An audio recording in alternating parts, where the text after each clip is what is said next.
राम राम पाहुण्यांनो, आईबाबांची तिजोरीमध्ये आपलं स्वागत आहे। आज म्हटलं काहीतरी वेगळं चमचमीत असं बनवावं जे 2 मिनिटात तयार होईल असं, आणि लहानांपासून ते मोठ्यांपर्यंत सगळ्यांना आवडणारं घरच्या घरी मी मेयोनीज केलेलं आहे। मार्केटचं मेयोनीज तर तुम्ही विसरूनच जाल जर हे मेयोनीज तुम्ही खाल्लं तर। आणि रेसिपी अगदी सोपी आहे। तुम्ही चॅनलवर अजूनही नवीन असाल तर लाईक, शेअर, कमेंट आणि सबस्क्राईब करायला विसरू नका। सबस्क्राईब केल्यानंतर बेल आयकॉन प्रेस करायला अजिबात विसरू नका, कारण बेल आयकॉन प्रेस केल्यानंतर सगळ्यात आधी व्हिडिओ तुमच्यापर्यंत पोहोचला जाईल माझा। आणि माझ्या रेसिपीज जर तुम्ही व्यवस्थित फॉलो केल्यात तर तुम्हाला अगदी परफेक्ट रेसिपी जमेल। आणि माझ्या चॅनलवर पारंपरिक रेसिपी, त्याबरोबरच नवीन टेस्टी इन्स्टंट होणाऱ्या अशा रेसिपीजही असतात, त्यामुळे शेवटपर्यंत नक्की रेसिपीज बघत जा। आणि प्लीज प्लीज प्लीज माझ्या चॅनलला सबस्क्राईब करा।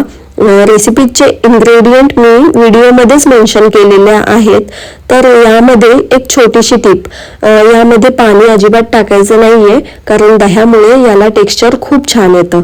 आणि तुम्ही मेयोनीज हे सगळ्यासोबत तुम्ही ट्राय करू शकता, तुम्हाला जे आवडेल त्याच्यासोबत, चपाती बरोबर, भाकरी बरोबर, ब्रेड बरोबर, बर्गर, पिझ्झा, ह्या सगळ्या बरोबर तुम्ही ट्राय करू शकता। आणि कशी वाटली रेसिपी हे कमेंट मध्ये नक्की सांगा। आणि नेक्स्ट रेसिपी कोणती बघायला आवडेल हे कमेंट करून नक्की सांगा, कारण तुमच्या कमेंटमुळेच मला समजेल की तुम्हाला माझ्या रेसिपीज बघायला आवडतात की नाही।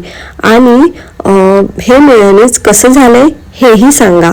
मेयोनीज आम्हाला रायत्याबरोबर खायला खूप आवडतं आणि आमच्या घरात हे सगळ्यांचा फेवरेट आहे। तयार आहे मेयोनीज।